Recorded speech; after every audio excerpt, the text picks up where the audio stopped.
Alright, this is a story about my death experience with Jesus. A little bit of background history.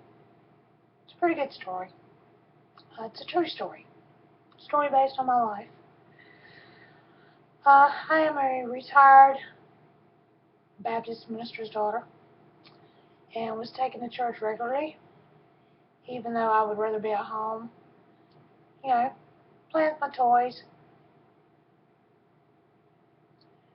As a child of a Baptist minister, at the young age of 5 and a half, my holy roller dad viewed me as a sinner because I preferred to stay at home and play. Therefore, I consequently rejected the struggle of the church and the preaching. I was a kid. I want to be at home playing. That's all there was to it. I was taken to church every Sunday morning and evening, also on Wednesday evening. I always wondered if what my daddy, what he was preaching was true. And yeah, I'm trying to get in line with the camera here.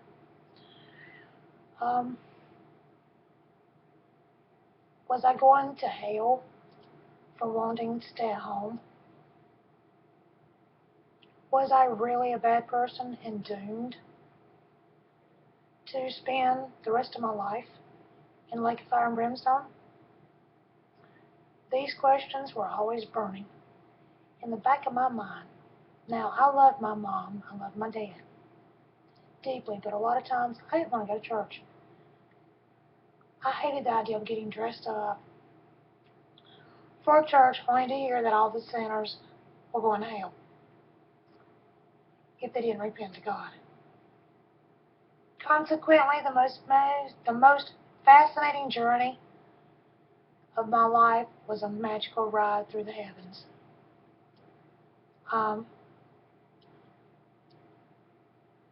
Pretty amazing, people.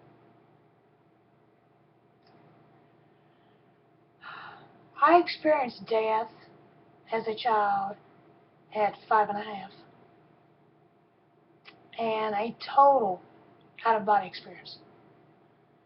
I actually died while in a coma, went to heaven to see Jesus, returned to my hospital bed in Chapel Hill Memorial Hospital, which we all know is located in Chapel Hill. In May of 1970, my family and I, all 6 of us, we lived in a 2-bedroom, like a little silver camper trailer thingamajigger in Archdale. And I remember one sunny and hot evening, the landlord come over with some Red Devil Eye. Now, it's a vigorous septic cleaner composed of a strong alkaline substance to unstop the kitchen sink.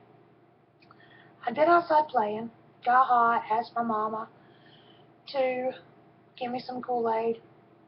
Well, I ventured inside the house to get the Kool-Aid that I'd asked for, and this is where the story gets hairy. Seeing the glass, clear glass on top of the refrigerator, where the landlord had left it, I thought it was my Kool-Aid. So I climbed upon our maple brown kitchen chair and grabbed the glass. I gulped down 2 ounces of this stuff. Now, imagine the surprise I got when I found out it wasn't Kool-Aid. This was hotter than any moonshine you could drink. It was the Red Devil Eye. It burned going down my young and tender throat. Later on, I tried moonshine once. It reminded me of the Red Devil Eye. Never touched it again. This, when I drank it, that's when I realized, hey, I'm going to die from this stuff.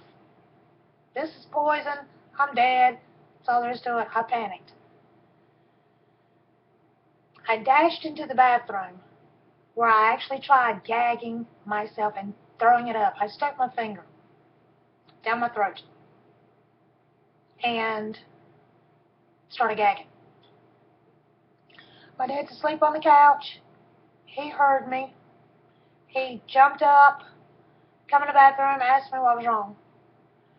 Well, since I was unable to speak at this time, he grabbed me up in his arm, like this. Grabbed me up in his arm, like a football, and dashed into the living room, went to screaming for my mom, hollering, Evelyn, Evelyn, come quick, the baby's swallowed something. I guess it was on the fridge. She's dying. Come on now, honey, come on. Well, before anyone knew what was going on, Mom was in the home. She's already snatching me from my dad's arms. She threw me into the neighbor's car. 911 was called. We rushed off to High Point Regional Hospital with police escort. At one time, the neighbor's driving really, really fast. Mom's giving me orange juice, trying to get me to throw up the Redivoli. And I'm barfing whatever I can barf up in the floorboard of the car. Cop stops us, wants to know where the fire's at, why we speeding. And he gets the explanation of what's going on. And we're about halfway to the hospital. We get a police escort the rest of the way. Yeah, real dire emergency here, people. Kid's poisoned, can't talk. Yeah.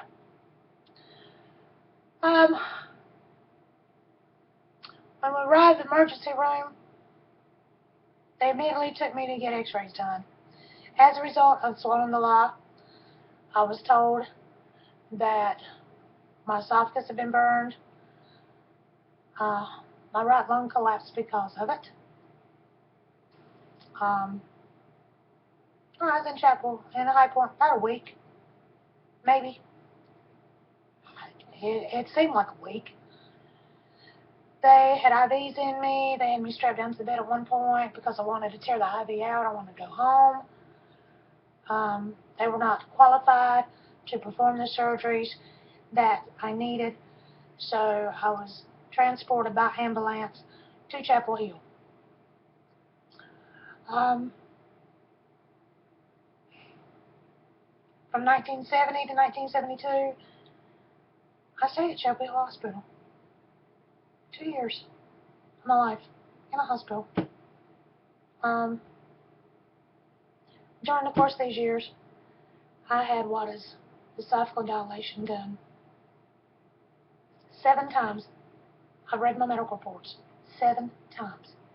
Now, in case you don't know what this is, they take a plastic tube, they butter it down with KY jelly, you're forced to swallow it.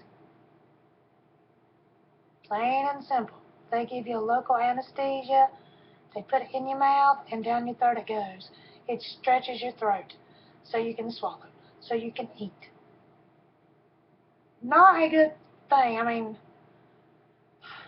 not something I like to remember, but I had to deal with it. I had a feeding tube inserted in my left abdomen 3 different times. Drainage tube inserted in my right lung. They had to do an operation to free my right lung from my breastbone. They had to insert 5 staples to keep it inflated. Had a drainage tube on my right lung. Got a heart murmur because of it. 5 different operations in all. Not a good sight for a child to have. You know,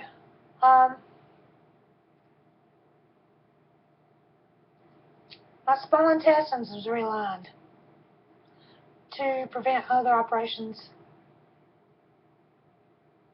My esophagus was burned. They had to fix it. They took part of my intestines and moved it up.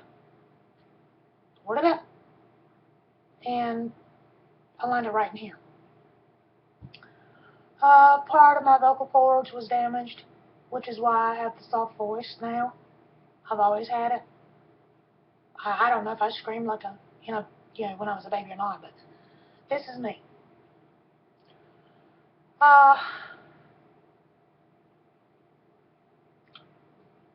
All these procedures, they get pretty tiresome after a while.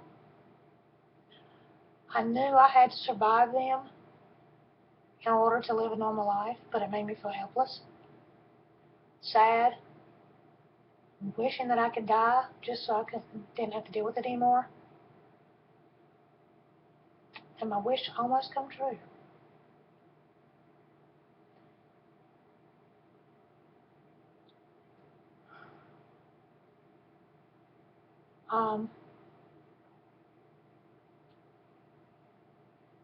Done checking on my dogs. While in a coma in intensive care, I actually died and went to heaven. I found myself seeing grace, heaven, not the hell, fire, and brimstone my daddy had preached about. Floating out of my body, while looking down at my body in my bed, it felt like I was being pulled toward the sky. Floating in midair, a true out-of-body experience. It was fascinating and scary at the same time.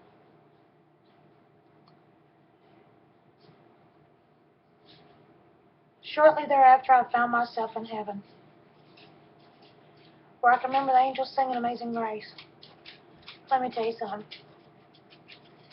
It was the most beautiful song that I've ever heard.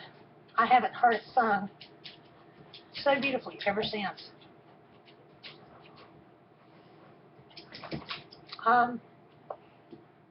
It made me feel loved. I had 10,000 angels singing to me. Imagine that feeling, folks. Can you imagine one angel singing to you? Much less 10,000. I mean, there's a whole crew singing Amazing Grace just to you. I wanted to stay there. It was my happy place. I wanted to listen to the angels sing.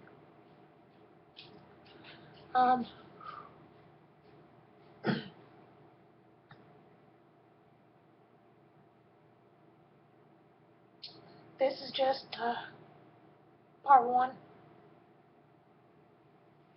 I had to take a short break, and I had to take care of my critters.